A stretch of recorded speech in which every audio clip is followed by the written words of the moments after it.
इन दोस्तों सेलेस्टी क्लासेस में आप सभी का स्वागत है। जैसे कि आपको पता है दोस्तों, रेलवे की तरफ से बहुत बड़ी मात्रा में वैकेंसी आने वाला है असिस्टेंट लोको पायलट व टेक्नीशियन के पोस्ट पे, जो कि आईटीआई के लिए गोल्डन जॉब होने वाला है दोस्तों। तो अभी से और आज से ही आप तैयारी शुरू कर दीजिए, क्योंकि ट्रेड थ्योरी आईटीआई के लिए 100% सिलेक्शन वाला सब्जेक्ट साबित होने वाला है इसमें। तो अगर आपका थ्योरी थोड़ा सा वीक है या रिवीजन अभी तक नहीं किया है आईटीआई के बाद से, तो आप लग जाइए और चैनल के साथ जुड़ जाइए, क्योंकि यहाँ पे मिलेगा आपको बेस्ट कंटेंट और फास्ट ट्रैक रिवीजन की तरह यह क्लास चलेगा। और एवरीडे आपको सुबह 7 बजे मिल जाएगा दोस्तों। तो ज़्यादा से ज़्यादा वीडियो को शेयर कीजिए ताकि ज़्यादा से ज़्यादा बेनिफिट मिल सके।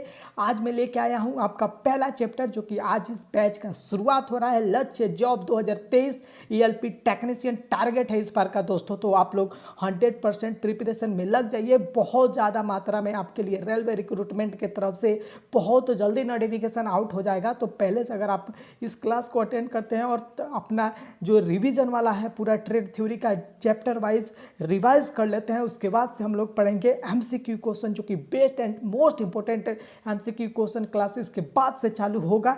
तो आप लोग वीडियो को लाइक करते हैं, चैनल को सब्सक्राइब कर लीजिए इसी तरह के बेस्ट वीडियो पाने के लिए दोस्तों। पहला चैप्टर है जो कि आपका सेफ्टी से है, important safety and general precautions observe in the industry and shop floors. क्या क्या जनरल आपका सेफ्टी होना चाहिए, इसको मैं दिखाने वाला हूँ। पहला आपको आ जाता है कि टेक्नीशियन कैसे होता है, टेक्नीशियन का मैनर क्या है, रॉन्ग मैनर क्या है, राइट मैनर क्या है। तो इसमें देख सकते हैं कि बहुत ही अच्छा कंटेंट आपके लिए है दोस्तों। इसमें देख लीजिए, इस साइड वाला जो पूरा है ये रॉन्ग मैनर्स है, इधर वाला आपका क्या है, राइट मैनर्स है। तो अभी मैं बता दूं, जो कि डीआरडीओ स्किल टेस्ट होने वाला है, बहुत सारे स्टूडेंट ऑलरेडी इस टेस्ट में भाग लेंगे रिजल्ट आने के बाद। तो इसमें आपको कैसे जाना है, बहुत लोग पूछ रहे थे, तो देख लीजिए इधर आपको पहला ये की है स्लीव टाइट रोल्ड होना चाहिए, कि यहाँ पे आपको रोल्ड कर लेना है। हेयर आपका प्रॉपर होना चाहिए जो कि टेक्नीशियन लगे। उसके बाद से बटन्स जो है आपका एकदम से अच्छे से बंद होना चाहिए, कि कोई भी यहाँ से यहाँ तक बटन ओपन नहीं होना चाहिए, क्योंकि वह रॉन्ग मैनर में आ जाएगा। तो ये बहुत अच्छा है। उसके बाद से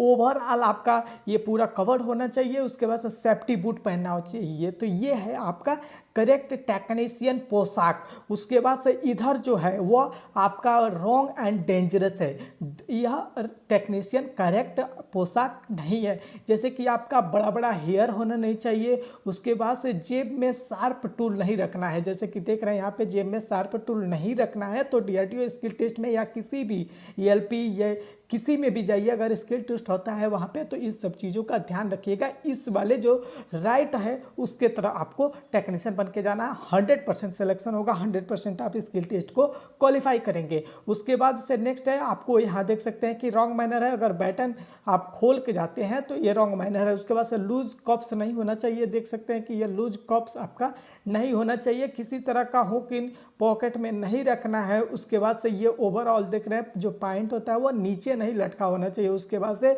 लाइट वेट शूज नहीं पहन के जाना, यानी कि फैशन वाला शूज आपको वर्कशॉप में पहन के नहीं जाना होता है। तो ये था, मैंने बता दिया राइट और रॉन्ग वाला। तो ये आपका साइड राइट है और ये वाला रॉन्ग है दोस्तों। उसके बाद से आ जाते हैं सेफ्टी। ये हो गया टेक्नीशियन का परिचय, जैसे कि कैसे होता है टेक्नीशियन, मैंने बता दिया। उसके बाद से आते हैं वर्कशॉप में सुरक्षा को मुख्यतः 3 श्रेणियों में वर्गीकृत किया गया है, यानी कि सेफ्टी जो है आपका वह 3 टाइप्स में है। पहला होता है, उसके बाद से दूसरा और तीसरा। पहला सेफ्टी है दोस्तों क्या है, तो जनरल सेफ्टी, यानी कि सामान्य सुरक्षा। उसके बाद से दूसरा सेफ्टी है स्वयं की सुरक्षा, यानी कि पर्सनल सेफ्टी।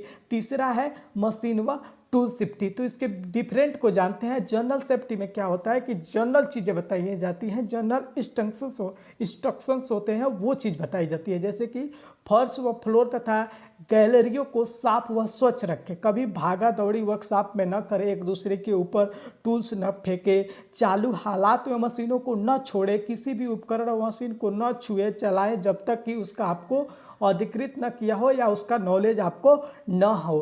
तो ये सब क्या है, ये आपका जर्नल में आ जाता है। जैसे कि भाग दौड़ न करे, फ्लोर को साफ रखे, वर्कशॉप में सावधानी से चले, चालू हालत में मशीन को न छोड़कर जाएं, ये सब क्या है, जर्नल हो गया। उसके बाद से पर्सनल सेफ्टी हो गया। तो पर्सनल सेफ्टी में देख सकते हैं कि जो आप खुद को जिस चीज़ से सुरक्षित रखते हैं वो आपका है पर्सनल सेफ्टी। जैसे कि मैं बता दूं कि एक पीस वाला ओवरऑल या बॉयलर सूट न पहने। तो क्वेश्चन में बहुत बार दिया जाता है कि आप पहचानिए कि इसमें से पर्सनल सेफ्टी कौन है, जनरल वर्कशॉप सेफ्टी कौन है, मशीन सेफ्टी कौन है। तो अगर आप समझे नहीं है तो इसमें थोड़ा प्रॉब्लम हो सकता है। तो सामान्य सुरक्षा समझ गए, जो कि सामान्य इंस्ट्रक्शंस दिए जाते हैं। उसके बाद से पर्सनल में जो आपके व्यक्तिगत सुरक्षा के लिए जो कार्य किया जाता है वो हो जाता है पर्सनल सेफ्टी। जैसे कि टाई व स्कार्फ का उपयोग न करें। जो यहाँ पे टाई लटकाया जाता है वो आपको नहीं लगा के जाना है, कोहनी के ऊपर तक बाह को रोल को मोड़ ले, जैसे कि मैंने यहाँ पे दिखाया है,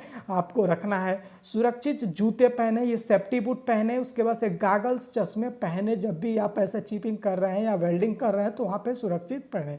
छोटे बाल रखे, जो कि मैंने बताया। घड़ी, अंगूठी व चैन न पहने, क्योंकि मशीन में फंस सकता है। मशीन पर कभी झुके नहीं, जैसे लेथ मशीन पे अन्य मशीनों पर काम करते हैं तो वहाँ आपको झुकना नहीं है। उसके बाद से शीतक में हाथ न धोए, कूलेंट में या फूड में हाथ तो आपको नहीं धोना है। चलती मशीन से गार्ड अलग न करें, क्योंकि आपको चोट लग जाता है। तो आपको समझ में आ गया होगा जनरल क्या होता है और पर्सनल सेफ्टी क्या होता है। उसके बाद से नेक्स्ट मैं दिखा दूँ तो आपके लिए हो जाता है मशीन व टूल सेफ्टी। तो मशीन को कैसे सुरक्षित रखते हैं, यह मशीन सेफ्टी के वो अंतर्गत आता है। क्योंकि मशीन को आप कभी भी अगर कोई प्रॉब्लम आता है तो वहाँ पे स्विच ऑफ कर दे, स्विच ऑफ कर देते हैं किसी भी मशीन को, तो जो आपका छोटा मिस्टेक हुआ है वो बड़ा में इंक्रीज नहीं होता है, उसमें सुधार किया जा सकता है। उसके बाद से नेक्स्ट है कि मशीन की गति बदलने के पूर्व उसे बंद कर ले। उसके बाद से देख सकते हैं कि नेक्स्ट दिया है स्विच ऑफ करने के पूर्व ऑटोमेटिक फीड को अलग कर दें। मशीन को चालू करने के पूर्व तेल का लेवल चेक कर ले।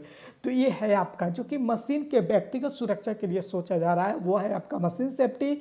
और जनरल सेफ्टी क्या है, तो सामान्य सुरक्षा, जैसे वर्कशॉप से रिलेटेड हो चाहे आपसे रिलेटेड हो, जो कि सामान्य है, इंस्ट्रक्शन किया जाता है। उसके बाद से आपका आ जाता है पर्सनल, जो कि आपके लिए सुरक्षा। तो तीनों सुरक्षा में मुझे विश्वास है आपको क्लियर हो गया होगा। अगर आपको कोई डाउट है तो कमेंट बॉक्स में ज़रूर करें। उसके बाद से बता दें दोस्तों एक इंपॉर्टेंट नोटिस कि रोज़ सुबह आपको 7 बजे यह क्लास मिल जाएगा दोस्तों, और करीबन 10 से 12 मिनट का यह क्लास होगा, एवरीडे होगा। और हम लोग ए टू जेड इसमें डिस्कस करने वाले हैं, हर एक चैप्टर का। हो सके यह चैप्टर आपको ज़्यादा कंफर्म हो, लेकिन अभी डीपली जब चैप्टर में चलेंगे अंदर के first semester, second semester, third semester या फर्स्ट ईयर या एनुअल फाइनल ईयर में, तो उसमें बहुत सारे चैप्टर हैं जो आप बहुत मज़ा आने वाला है। तो वीडियो को लाइक कर दीजिए, चैनल को सब्सक्राइब कीजिए और एवरीडे आप इस क्लास को अटेंड कीजिए। केवल 24 घंटा में से 10 से 15 मिनट देना है दोस्तों।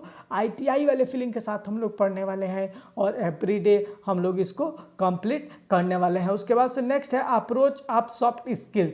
तो सॉफ्ट स्किल्स में है, सॉफ्ट स्किल क्या होता है, तो इसमें जैसे कि कॉमन सॉफ्ट स्किल, जैसे कम्युनिकेशन कैसे करना है, टीम के साथ काम कैसे करना है, उसके बाद से कैसे लोगों के साथ बिहेव करना है, कैसे टीम वर्क किया जाता है, टीम को लीड कैसे किया जाता है, सारे गुण क्या होते हैं, तो इसमें आपके कॉमन सॉफ्ट स्किल्स आ जाते हैं। जैसे कि मैं दिखा दूँ, यहाँ पे कह रहा है कि व्यावसायिक नैतिकता होना चाहिए, पॉजिटिव थिंकिंग होनी चाहिए, अच्छा संप्रेषण कौशल यानी कि गुड कम्युनिकेशन स्किल होना चाहिए, पारस्परिक कौशल होना चाहिए, उसके बाद से टीम वर्क होना चाहिए, उसके बाद से आपके पास आत्मविश्वास होना चाहिए, निष्ठा होना चाहिए, आलोचना की स्वीकृति यानी कि जो आपके में अगर कोई कमी होता है तो उसका फीडबैक मिले और उसे एक्सेप्ट करना चाहिए। उसके बाद से लचीलापन, अनुकूलशीलता होना चाहिए, दबाव से सही रूप से कार्य करना चाहिए। तो ये है आपका सॉफ्ट स्किल जो कि देखा जाता है एक स्किल वर्कर में। उसके बाद से इस चैप्टर का मोस्ट इंपॉर्टेंट एक और चैप्टर है पीपीई यानी कि पर्सनल प्रोटेक्टिव इक्विपमेंट, जिससे बहुत ज़्यादा क्वेश्चन पूछा जाता है। तो पर्सनल इसका आपका हो जाता है, फुल फॉर्म हो जाता है पर्सनल प्रोटेक्टिव इक्विपमेंट, जिसे हिंदी में हम व्यक्तिगत सुरक्षात्मक उपकरण कहते हैं। व्यक्तिगत सुरक्षात्मक उपकरण होते हैं जो कि यह ऐसा चीज़ है जो कि आपके दुर्घटना के स्थान पे यही आपके साथ रहता है, आपको सुरक्षित रखता है। यह किस अधिनियम के तहत लागू किया गया दोस्तों, तो इस यह कारखाना अधिनियम 1948 और 1996 ने प्रभावकारी प्रावधान बनाए जिसमें पीपीई प्रकार का सही प्रयोग हो, क्योंकि पीपीई का बहुत आवश्यक होता है। तो पीपीई कितने प्रकार का होता है, तो पीपीई मुख्यतः 2 प्रकार से इसमें बताया गया है। जैसे कि मैं बता दूं, पहला है नॉन रेसिपिरेटरी और दूसरा हो जाता है आपका रेसिपिरेटरी। तो यह पीपीई दो तरह से कैटेगरियों में डिवाइड किया गया है। नॉन रेसिपिरेटरी में क्या होता है कि बाहरी, जैसे हम आँख की सुरक्षा करते हैं, बॉडी की सुरक्षा करते हैं, सिर की सुरक्षा करते हैं, चेहरा की सुरक्षा करते हैं, हाथ, भुजा, पैर, टांग, दूसरे बॉडी के भागों को सुरक्षा के लिए जो गैर स्वास्थ्य संबंधी यानी कि नॉन रेसिपिरेटरी इसको बोलते हैं। और रेसिपिरेटरी क्या होता है, जो स्वास्थ्य सांस संबंधी होती है, प्रोफेशनल, इसमें स्वास्थ्य संबंधित दूषित हवा को सुरक्षा के लिए इसमें जो प्रयोग किया जाता है उसको हम बोलते हैं रेसिपिरेटरी। जैसे कि हम मास्क ऑक्सीजन लेने के लिए प्रयोग करते हैं। इसी चीज़ को यहाँ पे दे रखा है जो कि इसका आप स्क्रीनशॉट ले सकते हैं, क्योंकि दोस्तों पेपर में बहुत बार यह पूछा जाता है, तो आप इसका स्क्रीनशॉट ले सकते हैं। इसमें पीपीई है, जैसे कि देख सकते हैं 1 2 3 4 5 6 7 8 तक होता है पीपीई का कोड। और इसमें पूछ दिया जाता है प्रश्न में कि पीपीई 1 के अंतर्गत कौन सा आता है। ऑप्शन आपका दे दिया जाएगा, जैसे हेलमेट, सुरक्षा, स्वास्थ्य संबंधी भुजाएं। तो अगर आपको पता है तो आप तुरंत मार देंगे हेलमेट है जो कि पीपीई। इसको आसान तरीके से मैं बता दूं तो देख सकते हैं कि हेलमेट जो टॉप यानी आपके सिर पे बॉटम होता है, यानी कि आपका 2 नंबर पे जूता हो गया। पहले हम टोपी पहनते हैं, उसके बाद से नीचे जूता पहनते हैं, उसके बाद से हमें क्या ज़रूरत पड़ती है, तो बीच में ऑक्सीजन की ज़रूरत पड़ती है। टॉप हो गया, बॉटम हो गया, उसके बाद से ऑक्सीजन हो गया। उसके बाद से तीसरा क्या होता है, तो हमारे दोनों हाथ से हम लोग काम करते हैं तो हाथ की सुरक्षा हो जाती है, यानी कि पीपीई 4। तो पहला हो गया सिर हो गया, दूसरा हो गया जूता यानी कि पीपीई 2, तीसरा हो गया स्वास्थ्य यानी कि ऑक्सीजन लेने के लिए, और चौथा हो गया दोनों हाथों की सुरक्षा के लिए। पांचवा हो गया हम लोग आँख से देखते हैं, जब हाथ सुरक्षित हो जाएगा तो आँख को बचाना होता है। आँख पीपीई 5 के अंतर्गत रखा गया। उसके बाद से पीपीई 6 में रखा गया है सुरक्षात्मक कपड़े तथा पूरा कवर यानी कि ओवरऑल। उसके बाद से पीपीई 7 में कानों की सुरक्षा के लिए रखा गया, और पीपीई 8 में सुरक्षा व बेल्ट उपकरण रखा गया यानी कि सेफ्टी बेल्ट। तो ये बहुत ही मोस्ट इंपॉर्टेंट है, कई बार पूछा गया है, तो इसको आप स्क्रीनशॉट लेके कहीं नोट कर सकते हैं, क्योंकि मोस्ट इंपॉर्टेंट है, बहुत बार एग्जाम में पूछा जाता है। तो ये था दोस्तों आज का फर्स्ट चैप्टर में। सेकेंड में मैं बता दूँ बहुत ही इंपॉर्टेंट टॉपिक बताने वाला हूँ, जैसे कि फायर का वार्निंग चिन्ह, उसके बाद से डिस्पोजल ऑफ वेस्ट मटेरियल। तो ये सारे 4-5 जो है 5PS है, तो इन पांचों का मैं कल के वीडियो में डिस्कस करूंगा। आपको सुबह 7 बजे रोज मिल जाएगा। वीडियो को ज़्यादा से ज़्यादा शेयर करें, लाइक करें, चैनल को सब्सक्राइब करें, कमेंट में बताएं कि यह क्लास कैसा आपको न्यू ऐसा यूट्यूब पे पहली बार आ रहा है जो कि PDF से आपको बताया जा रहा है। बहुत ही नीमी आपको बहुत सारे क्लास होंगे, लेकिन बेस्ट तरीका से फर्स्ट है। तो आप लोग ज़्यादा से ज़्यादा लाइक करें, शेयर करें, सब्सक्राइब करें, वीडियो को लाइक कर दें,